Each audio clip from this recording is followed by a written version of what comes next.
What is up, Scorpio? Welcome to your general timeless reading. My name's Jordyn. I'm a master Reiki practitioner and I'm also a tarot reader. So if you want a personal reading or a Reiki session, you can book it down below through my website.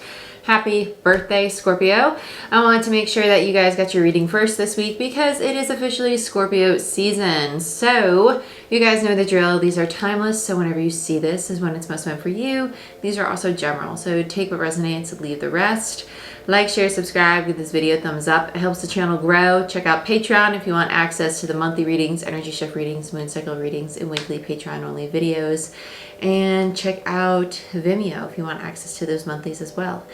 Other than that, everything else is on my website. So check out the description box for all those goodies. Let's get into it. Let's see what's going on for you today, Scorpio. Let's use Tarot in Wonderland for you. Okay. Show me what I most need to see for Scorpio. Sun, Moon, Rising, Venus, and Jupiter. That's her talons.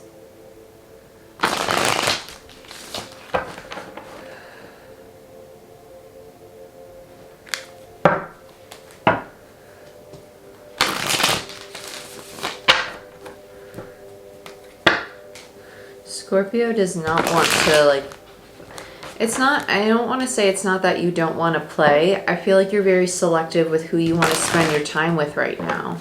I feel like you have a big shift in your social groups going on. And there's kind of like, you know who you want to hang with and you know who, I'm done with them. I don't want to socialize with them anymore. And it's not in a malicious way either. It's just kind of, I know that I just don't resonate with this particular group of people or this person. And this is the kind of social group that I'm going to be moving forward with. We have the Four of Pentacles and the Fool, both in reverse. What else do we have for Scorpio? Sun, Moon, Rising, Venus, and Jupiter. Then we have the Nine of Wands in reverse. So before you can move into this next cycle, there is something that you're giving up on, and it's a relationship. Yeah, the Lovers. Gemini energy.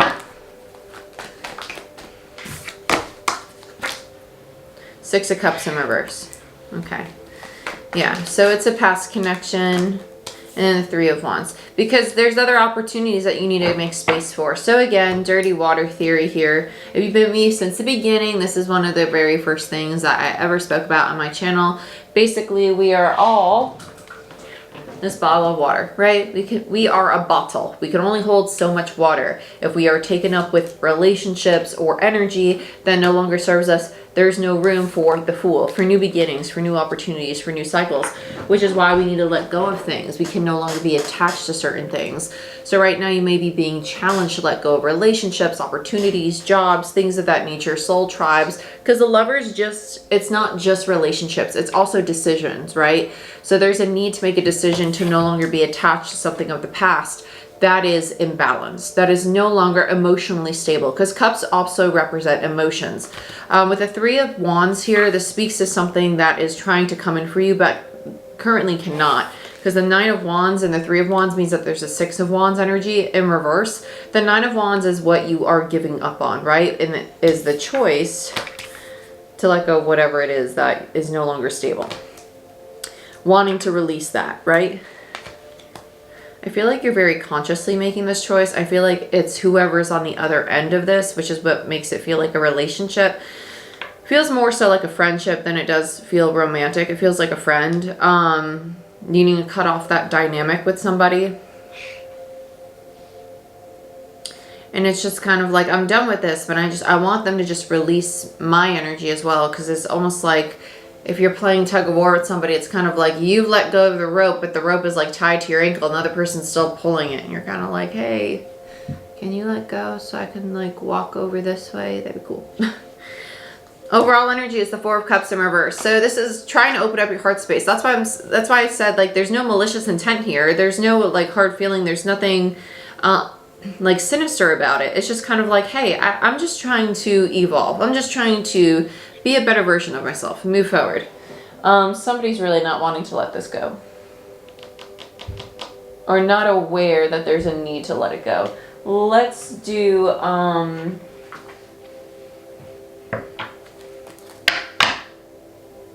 not cosmic. I forget the name of this right now.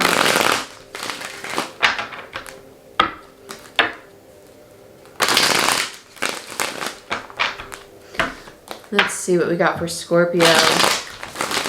Sun, Moon, Rising, Venus, and Jupiter. Why is the Four of Cups here for Scorpio? Why is the Four of Cups here for Scorpio? I just heard reminiscing.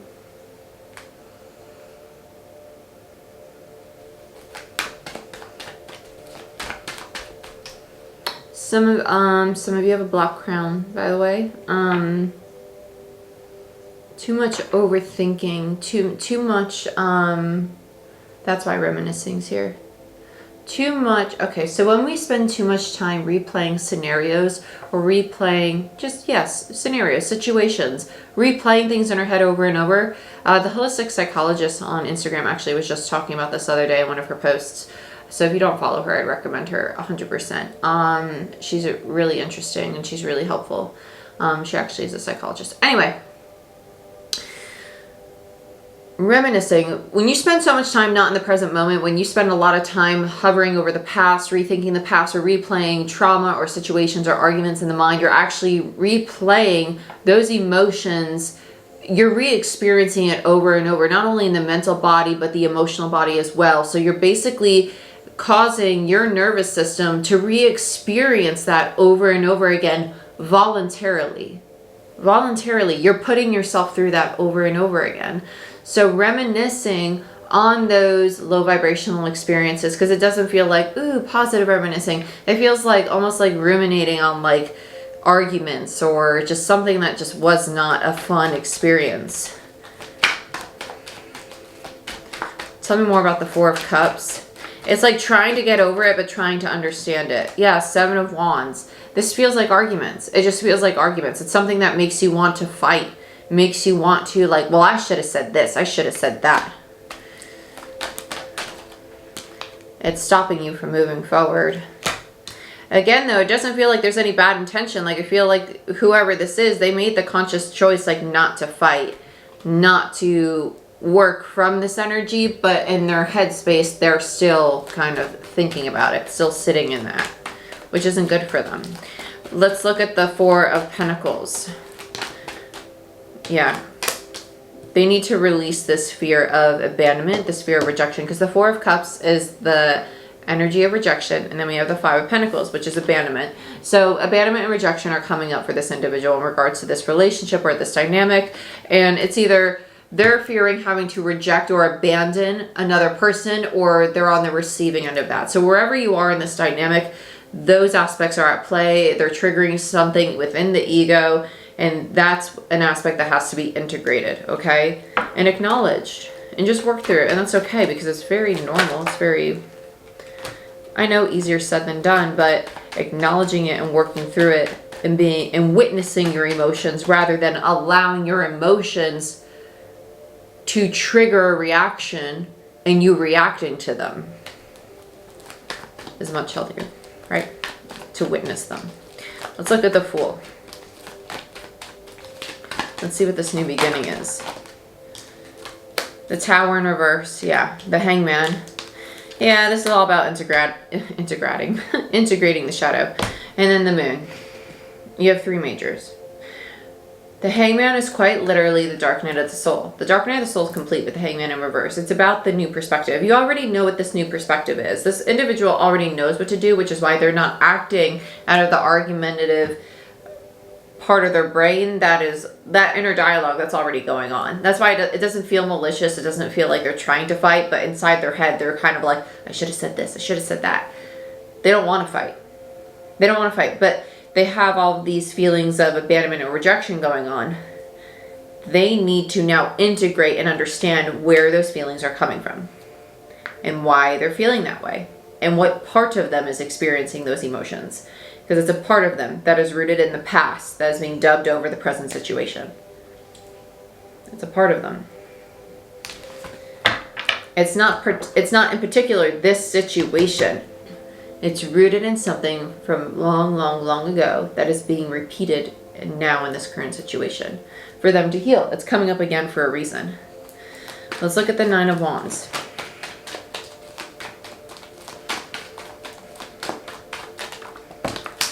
Wheel of Fortune. That's why they can't move forward.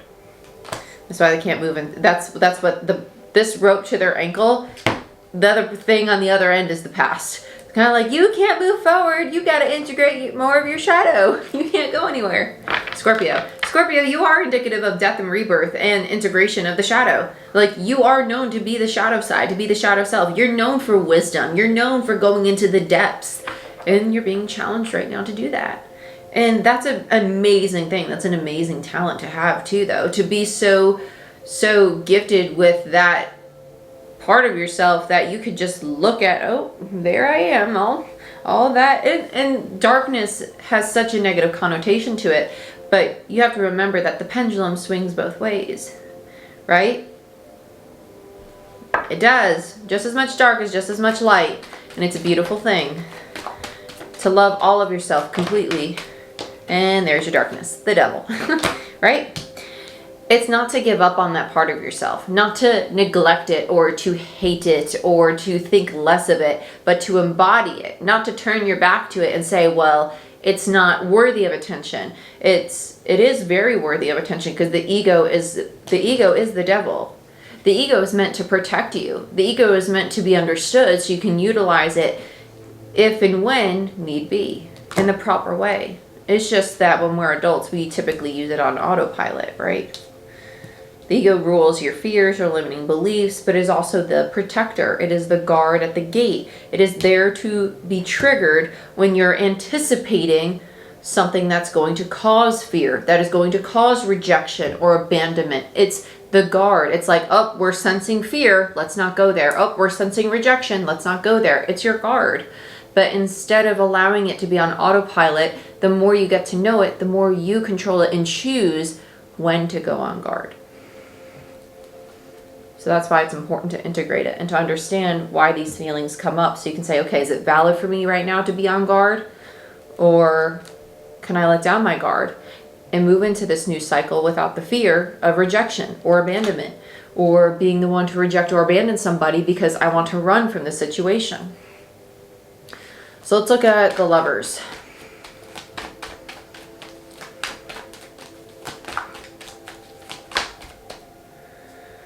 I just heard homesick. 8 of Swords in reverse. So there's the analysis paralysis about the Lovers, about this decision, right? Overthinking it too much. This reminiscing about this dynamic and about the contract. So there's the Hierophant, about leaving the contract, about ending the contract. The Hierophant in reverse is the ending of this relationship, of letting this dynamic with this person go. With the High Priestess in reverse, so this was a very strong soulmate connection. The Hierophant and the High Priestess came out together. That's probably why this is such a struggle to let go of this friendship or this romantic relationship or this parent figure or boss or whoever it is, right? Not understanding why it's coming to an end. Reason, a season, and a purpose. That's how relationships work, right? So with the 6 of Cups in reverse, the 6 of Pentacles is here. You've received all that you can receive from this relationship. That's why. 6 of Pentacles, it's reached its balance. It's reached its equilibrium, and it's just kind of flatlined, you know? It's plateaued. That's the word, plateaued. Tell me more about the 6 of Cups. Even though emotionally it wasn't fulfilling, it wasn't balanced, yeah, now it's time to mourn its loss. The 6 of Cups, the 5 of Cups. So it's digressing, basically, right? Regressing? Yeah. Digressing is to like, oh, I digress. You know, like, I got off topic. So that wasn't really exactly the best word. 5 of Cups. 5 of Cups is the card of mourning for me as a reader. It's somebody who's really upset, who's like emotionally disappointed, but the 5 of Cups to me as a reader is the card of mourning. It's literally trying to release something that you should no longer be holding on to. It's mourning the loss of this relationship. 9 of Swords, and then you have Death. Yeah. It's working through the sadness, the heartache of it. It's working through so you can finally get to that 10 of Swords. Because you're recognizing that it's done. Death, the ending. Bottom of the deck is the Four of Swords. The healing. Let's look at this Three of Wands. The opportunity that's being delayed because we're still holding on to something that we need to release. But see, this majority of this integration of your shadow also has to deal with attachment, like understanding why we become so attached to people, things, situations, understanding that, okay, they've been my friend for 10 years, and even though we don't talk much, we don't hang out much, we don't really share much of our lives together anymore, why is it so hard for me to understand that we're simply not friends anymore? And nothing really is going to change, but it's just understanding in my mind that we're not friends. Releasing that attachment of that label of friendship. Why is that so hard to accept that ending? You understand? That attachment.